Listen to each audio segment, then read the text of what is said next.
கும்மிடிப்பூண்டியில் பட்டப்பகலில் பைக்கின் பின் சீட்டில் இருந்த 2 லட்சம் ரூபாய் திருட்டு. திருவள்ளூர் மாவட்டம் கும்மிடிப்பூண்டி அடுத்த மங்காவரம் கிராமத்தைச் சேர்ந்தவர் ஜெயபாலன். 67 வயதான ஓய்வு பெற்ற தபால் துறை ஊழியரான இவர் கும்மிடிப்பூண்டி இந்தியன் வங்கி கிளையில் உள்ள தனது சேமிப்பு கணக்கில் இருந்து 2 லட்சம் ரூபாய் பணத்தை எடுத்துக்கொண்டு அந்த பணத்தை அவரது பேட்டரி 2 வீலரின் இருக்கையின் அடியில் வைத்துக்கொண்டு வங்கியிலிருந்து புறப்பட்டு சென்றார். அப்போது அவர் கும்மிடிப்பூண்டி ரெட்டம்பேடு சந்திப்பு அருகே ஜிஎன்டி சாலை ஓரம் நண்பர் ஒருவருக்காக 2 வீலரில் அமர்ந்தபடி பைக்கில் காத்திருந்தார்.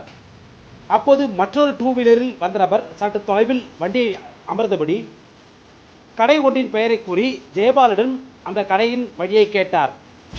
ஜெயபாலன் அவர் அருகே சென்று கடையின் முகவரியை கூறிய போது வேறொரு நபர் ஜெயபாலனின் 2 வீலர் அருகே வந்து ஜெயபாலனின் 2 வீலரின் சீட்டை மேலே தூக்கி அதிலிருந்த 2 லட்சம் ரூபாய் பணத்தை கொள்ளையடித்து பின்னர் இந்த இருவரும் ஒரே 2 வீலரில் அங்கிருந்து தப்பிச் சென்றனர்.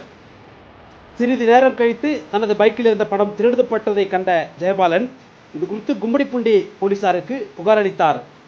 வழக்கு படிந்த போலீசார் அப்பகுதியில் உள்ள கண்காணிப்பு கேமரா பதிவுகளை சேகரித்து இது குறித்து விசாரித்து வருகின்றனர். கும்மிடிப்பூண்டியில் வங்கியில் பணம் எடுப்பவர்களை பின்தொடர்ந்து அவர்கள் அசந்த நேரம் பார்த்து பணத்தை கொள்ளையடிக்கும் சம்பவம் தொடர்ந்து நடைபெற்று வருவதால் பொதுமக்களுக்கும் வியாபாரிகளுக்கும் இது தொடர்பாக பெரிதும் அச்சம் நிலவி வருகின்றது.